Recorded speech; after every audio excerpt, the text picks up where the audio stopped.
Hello guys, welcome to code simplified. So हम अब देखेंगे मेथड ओवरलोडिंग। कल हमने कपलिंग वगैरह, एब्स्ट्रैक्शन, ये बहुत ही बड़े टॉपिक्स थे। अगर आप नहीं देखे तो जाकर देख सकते हैं। मेथड ओवरलोडिंग में क्या होता है कि हम मेथड्स को क्रिएट करेंगे विद इट्स डिफरेंट इम्प्लीमेंटेशन। मतलब दो मेथड सेम नाम से बनेगा बट उसके जो पैरामीटर्स होंगे वो डिफरेंट होंगे, creating different implementation of method with different parameter. जैसे कि एम्प्लॉय है हमारे पास, ऐड वेज मेथड ट्वाइस को अगर हम ऐड कर देंगे, ऐड वेज कैलकुलेट वेज को दो बार हम ऐड कर देंगे विद डिफरेंट पैरामीटर्स, तो मतलब हमने क्या किया, मेथड को ओवरलोड किया। जैसे कि पब्लिक इंट कैलकुलेट वेज, एक में हमने डाला इंट एक्स्ट्रास और एक में हमने एक्स्ट्रास नहीं डाला। सेम क्लास पे दो मेथड्स को हमने डिफाइन किया विद सेम नेम पर डिफरेंट पैरामीटर्स, उसको हम बोलेंगे मेथड ओवरलोडिंग। सिमिलरली हम कर सकते हैं कंस्ट्रक्टर ओवरलोडिंग। कंस्ट्रक्टर ओवरलोडिंग क्या होगा, सिमिलर टू मेथड ओवरलोडिंग है। जैसे कि public employ int base salary, this base salary comma zero.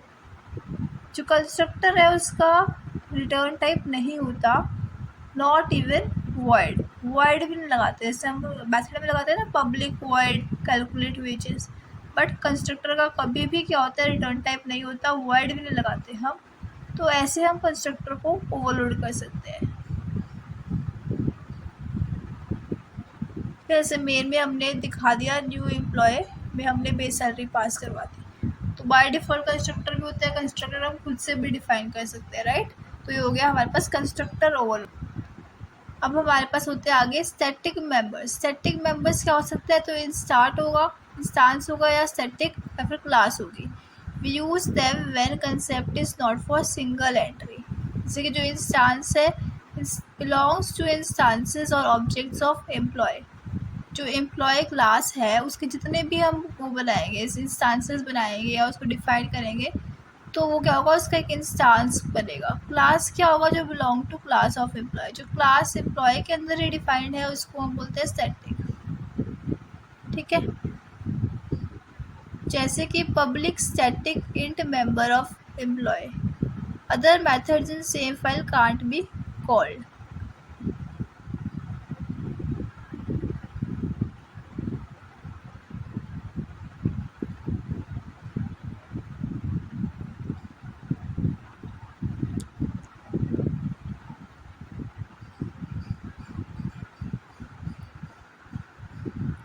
तो हमने एक पैरामीटर डिफाइन किया, number of employees as a static thing.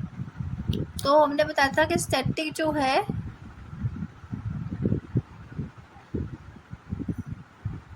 ये एम्प्लॉय फाइल के अंदर हमने डिफाइन किया है, तो इसमें other methods in the same file can not be called. इसका कुछ भी अगर मेथड बनाएंगे तो that can not be called. ठीक है। तो ये होते हैं आपका स्टैटिक मेंबर्स बेसिकली। ऐसे हमने इसका system dot out dot println employ dot number of employees, मतलब हमने जो है स्टैटिक जो हमारे पास होता है उसका हमें कोई भी ऑब्जेक्ट बनाने की ज़रूरत नहीं है, डायरेक्टली उसको यूज़ कर सकते हैं। एम्प्लॉय क्लास का नाम है, डॉट नंबर ऑफ एम्प्लॉयज़। तो ये होता है इंडिपेंडेंट ऑफ ऑब्जेक्ट होता है स्टैटिक जो होता है हमारे पास। Static is independent of object और वो किससे बिलोंग करेगा, क्लास से बिलोंग करता है, इसलिए हम डायरेक्टली उसको क्लास डॉट पैरामीटर का नाम देके उसको हम यूज़ कर सकते हैं। हमें ऐसे न्यू एम्प्लॉय करके बनाने की ज़रूरत नहीं है, उसका ऑब्जेक्ट बना के यूज़ करने की ज़रूरत नहीं है, डायरेक्टली हम स्टैटिक मेथड को यूज़ कर सकते हैं। ठीक है। समरी क्या हो इसकी, refactoring towards an object oriented design. The problem what class we need depends on concerns / responsibility. हमें कितनी क्लासेस या कितनी फाइल्स अलग अलग बनानी है, that depends on the concern या रिस्पॉन्सिबिलिटी कि हमें क्या चीज़ सॉल्व करनी है बेसिकली।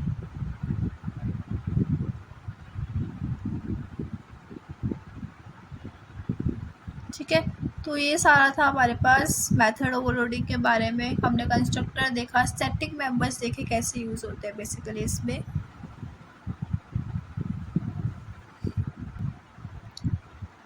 नेक्स्ट प्रिंसिपल है इसका इनहेरिटेंस, थर्ड प्रिंसिपल। तो हमने क्या क्या पढ़े, हमने पढ़ा इनकैप्सुलेशन फर्स्ट, सेकेंड हमने पढ़ा क्या पढ़ा, कमेंट में बताइए क्या पढ़ा आपने। सेकंड हमने पढ़ा एब्स्ट्रक्शन, हाइड करना अनवांटेड थिंग्स को। अब थर्ड है हमारा इनहेरिटेंस, ठीक है। सो इनहेरिटेंस के अंदर हम देखेंगे constructors, assess modifiers, overloading methods, comparing objects and polymorphism, ये सब चीज़ें हम देखेंगे। तो इनहेरिटेंस बेसिकली क्या होता है, जैसे हमारे पास दो क्लासेस है, मान लो एक यूआई का कंट्रोल है और एक टेक्स्ट बॉक्स है, ठीक है। यूआई का कंट्रोल हमारे पास क्या है, वो एनेबल करेगा, डिसेबल करेगा। सिमिलरली टेक्स्ट बॉक्स क्या करेगी, इसको इनहेरिट करेगी। ये सब चीज़ें टेक्स्ट बॉक्स को भी चाहिए। तो ये क्या होगा, इसका सबसेट या चाइल्ड होगा, और ये क्या होगी, बेस या फिर सुपर या फिर पेरेंट क्लास होगी बेसिकली, ठीक है। क्योंकि हमें यूआई का कंट्रोल तो चाहिए। जैसे हमारे पास मान लो एक यूआई है, एक टेक्स्ट बॉक्स है, दो हमारे पास। अब हमें यूआई का कंट्रोल तो चाहिए ही चाहिए टेक्स्ट बॉक्स क्लास को, बट टेक्स्ट बॉक्स भी चाहिए उसको। टेक्स्ट बॉक्स क्लास से टेक्स्ट बॉक्स क्रिएट कर लिया, बट यूआई कंट्रोल के लिए क्या किया उसने, यूआई कंट्रोल क्लास को ही इनहेरिट कर लिया, उसकी प्रॉपर्टीज़ को यूज़ कर लिया। तो क्या हो गया, इनहेरिटेंस हो गया बेसिकली।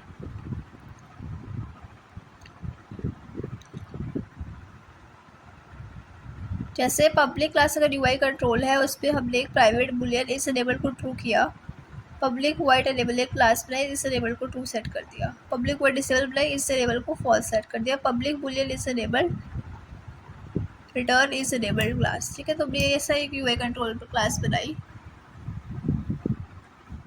अब हमने एक मेन डॉट जावा क्लास बनाई, उस पर हमने बोला कि पब्लिक स्टैटिक वाइड मेन के अंदर हमने डिफाइन किया कि वॉल कंट्रोल क्या है, new UI control.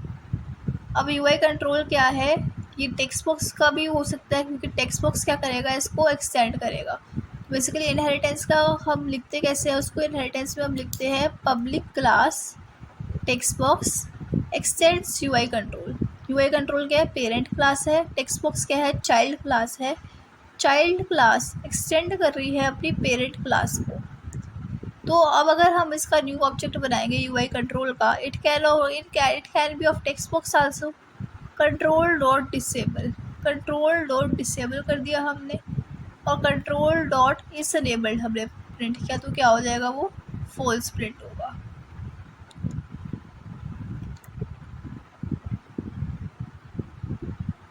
Public void text string text this dot text is equal to text.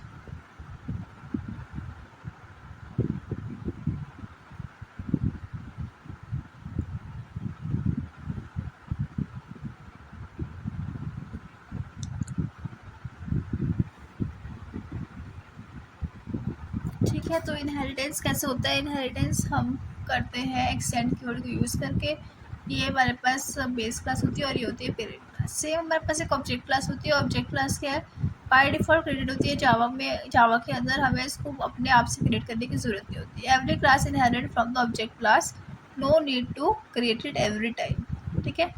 तो इसमें क्या होता है, जैसे हमारे पास var object is equal to new object है, ऐसे हम इसको यूज़ कर सकते हैं। जैसे हमने वार बॉक्स 1 लिया is equal to new text box, var 2 box लिया is equal to new text box. अब हमने दोनों को टेक्स्ट बॉक्स डिफाइन किए, तो वैसे ये सेम होना चाहिए, बट हम अगर चेक करेंगे तो इसका रिजल्ट क्या आएगा, फॉल्स आएगा।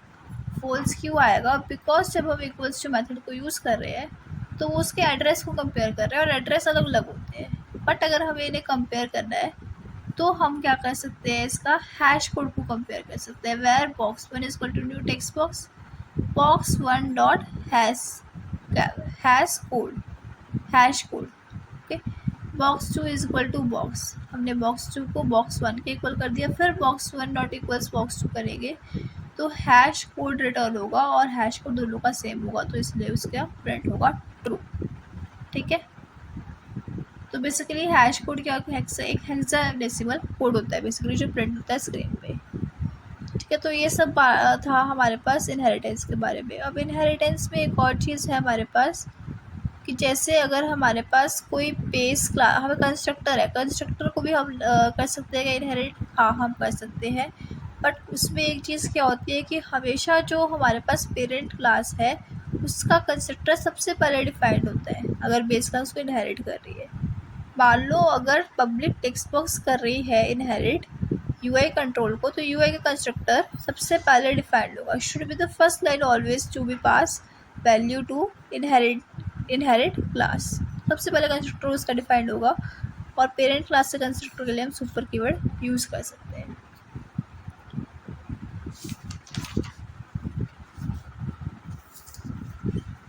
जो कंस्ट्रक्टर है वो ऑटोमेटिकली कॉल होता है when an object of class created. जब भी हम किसी क्लास का एक ऑब्जेक्ट क्रिएट करेंगे तो जो कंस्ट्रक्टर है वो ऑटोमेटिकली कॉल होगा।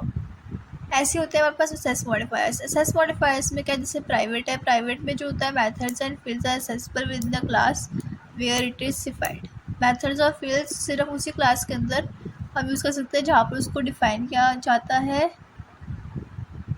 इनहेरिटेंस का उस पर कोई चेंज नहीं होता है। पब्लिक क्या होता है, can be accessed by any class, कोई भी क्लास उसको असेस कर सकती है। No impact of package, package का भी इम्पैक्ट नहीं होता, उसके ऊपर डिफरेंट पैकेजेस होते हैं तब भी उसको कोई भी क्लास असेस कर सकती है। Protected can be use with in the same package, same package के अंदर ही यूज़ कर सकते हैं। Also if package is inherited by other classes with different package it can also assess. अगर किसी ने पैकेज को इनहेरिट किया है तो भी वो उसको यूज़ कर सकते हैं। तो बेसिकली होता है बस private, public and protected.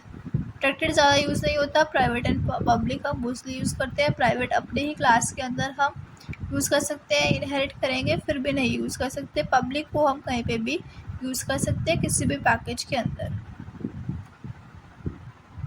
Example लेते हैं, यूआई कंट्रोल का ही ले लेते हैं एग्जाम्पल। जैसे कि यूआई कंट्रोल एक क्लास है हमारे पास, हमने उसके अंदर एक बुलियन का पैरामीटर दिया, इस इनेबल ट्रू, प्रोटेक्टेड टाइप का दिया। प्रोटेक्टेड का हमने बोला था कि सेम पैकेज भी यूज़ कर सकते हैं, ठीक है, लाइक पब्लिक इन पैकेज। जैसे कि हमने पैकेज 1 लिया तो सेम पैकेज है तो वो यूज़ हो जाएगा, बट अगर पैकेज अलग होगा तो हम उसको यूज़ नहीं कर सकते, ठीक है। अगर हम क्या होगा कि अगर हम असेस मॉडिफायर ना डिफाइन करें, हम बुलियन इज इनेबल ट्रू भी तो दे सकते हैं, तो क्या होगा, by default it is accessible in same package but not accessible in other package even if inheritance is there. Inheritance होगी तब भी वो सिर्फ अपने पैकेज में ही यूज़ कर पाएंगे। उसको डिफ़ॉल्ट मॉडिफायर जो है पैकेज का वो क्या होगा, प्राइवेट होगा, सिर्फ अपने ही पैकेज में उसको हम यूज़ कर पाएंगे, दूसरे पैकेज में उसको यूज़ नहीं कर सकते। तो ये था हमारा सारा इनहेरिटेंस के बारे में, असेस मॉडिफायर्स के बारे में। अब नेक्स्ट है हमारे पास ओवरराइडिंग मेथड्स, ठीक है। बेसिकली ओवरराइडिंग मेथड से जाने से पहले हम एक चीज़ देख लेते हैं, रिकैप है ये। प्रोटेक्टेड और प्राइवेट मेंबर्स के अपने क्लास के इनसाइड ही क्या कर सकते हैं, हम असेस कर सकते हैं। प्रोटेक्टेड मेंबर्स को हम इनहेरिट कर सकते हैं, अदर क्लासेस उसको यूज़ कर सकती है, चाइल्ड क्लास को यूज़ करती है, बट प्राइवेट मेंबर्स को इनहेरिट करके भी हम यूज़ नहीं कर सकते। प्रोटेक्टेड बेसिकली यूज़ नहीं होगा, प्राइवेट और पब्लिक यूज़ होगा, तो उसके अंडर सेटिंग होना बहुत ज़रूरी है, बिकॉज ये बेसिक्स है, ओके। इसके बाद हमारे पास ओवरराइडिंग मेथड्स। ओवरराइडिंग मेथड्स का मतलब क्या है, जैसे अगर हमारे पास डॉट टू स्ट्रिंग है, ये मेथड ऑलरेडी डिफाइंड है, बट हम चाहते हैं कि ये डॉट टू स्ट्रिंग मेथड कुछ ऐसा करे जो हम चाहते हैं। जैसे हमने वार टेक्स्ट बॉक्स दिया मेन क्लास के अंदर, प्रिंट करवा दिया हमने ये, तो ये क्या प्रिंट करेगा, वैसे ही प्रिंट करेगा पैकेज जो है उसका नाम, फिर डॉट क्लास का नाम, डॉट हैश को प्रिंट करेगा हेक्साडेसिमल के अंदर। बट हम चाहते हैं कि टू स्ट्रिंग मेथड ये ना करे, तो हम क्या कर सकते हैं, @ ओवरराइड एनोटेशन यूज़ करते हैं। इसके एक सिग्नेचर है, ये बताता है कि हम एक्स्ट्रा इन्फो दे रहे हैं कंपाइलर को कि इस चेक को साइन करें और इस मेथड को यूज़ करें। पब्लिक वॉइड टू स्ट्रिंग हम दे सकते हैं, टू स्ट्रिंग तो कुछ रिटर्न कर रहे हैं, क्या हम वर्ड दे सकते हैं, नहीं दे सकते, वो एरर देगा। पब्लिक स्ट्रिंग टू स्ट्रिंग करेंगे और रिटर्न टेक्स्ट को करवा देंगे तो टेक्स्ट को वो प्रिंट कर देगा। Public void set text string text this, तो text is equal to text, ठीक है।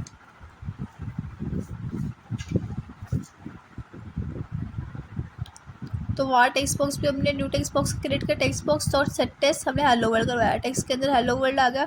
System dot println text box dot to string, तो क्या होगा, हेलो वर्ल्ड प्रिंट होगा, क्योंकि हमने @ एनोटेशन ओवरराइड से हमने बता दिया कि इस रिटर्न को टेक्स्ट को रिटर्न करना है, तो टेक्स्ट को रिटर्न करेगा और प्रिंट कर देगा हमारे पास हेलो वर्ल्ड को।